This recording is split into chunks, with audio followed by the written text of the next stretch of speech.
Ang programang ito ay hatid sa inyo ng Air 21. Sagot ko, padala mo!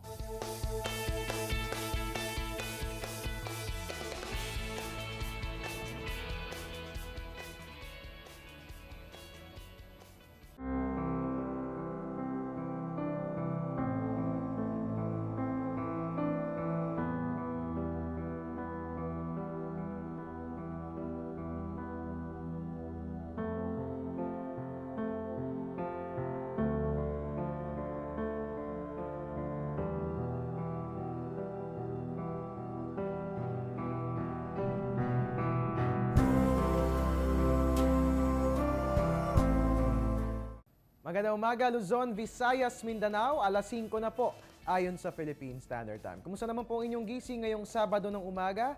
Para nga namang gumanda ang ating gising ngayong Saturday morning. Abay, syempre dapat first thing in the morning ay inaalam po natin ang lagay ng ating panahon. Kung kaya't simulan na po natin ang ating programa live mula rito sa Pag-asa Weather and Flood Forecasting Center. Ito po ang Panahon TV na nangunguna sa paghatid ng ulat panahon. Araw-araw po yan mula Lunes hanggang Linggo. Ako po yung weatherman, Harry Bayona, makakasama nyo ngayong Saturday, November 30, 2013. Simulan po natin ang ating programa sa pamamagitan ng paghihimay ng mga detalye hinggil kay Bagyong Yolanda. 21 days na nga po ang lumipas simula nitong tumama itong nasabing bagyo sa ating bansa. At ito nga po nag-landfall ng 6 na beses sa ating bansa. Una nga po nitong tinamaan ang Giwan, Eastern Samar noong November 8, 4:40 AM. At iyan nga po, no, ang kabuuang sukat po ng Giwan Eastern Samar ay 179.49 square kilometers.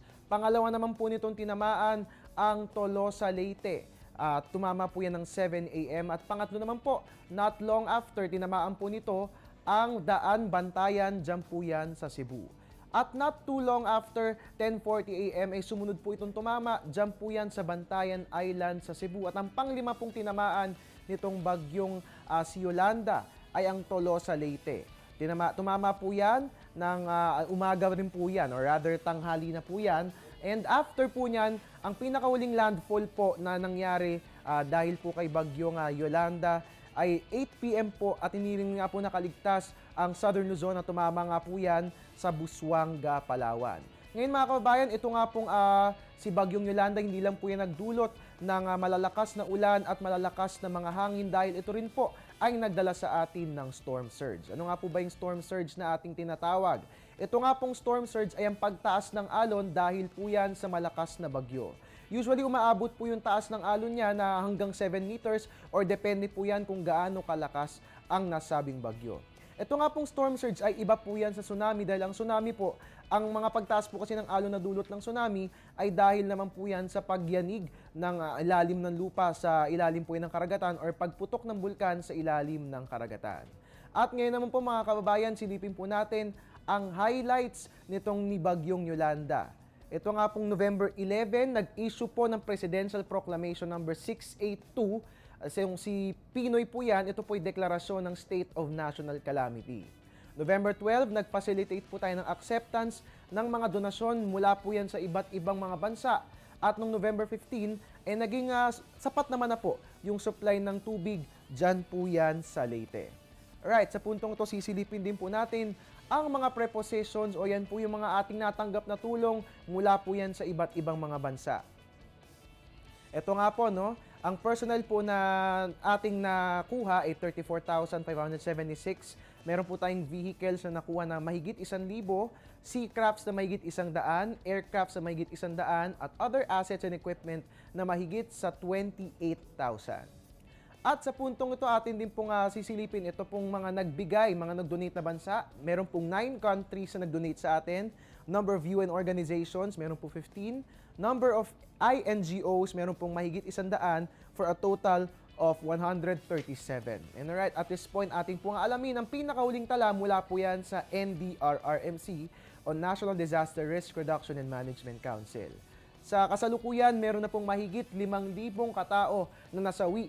At habang meron pong mahigit na 26,000 na sugatan at mahigit 1,000 pa rin po ang nawawala, dulot pa rin po yan ng pananalasa ni Bagyong Yolanda sa ating bansa. Sa kasalukuyan, ang apektado pong pamilya umaabot na po sa mahigit 2 milyon. Diyan po yan sa 57 cities, diyan po yan sa 44 provinces.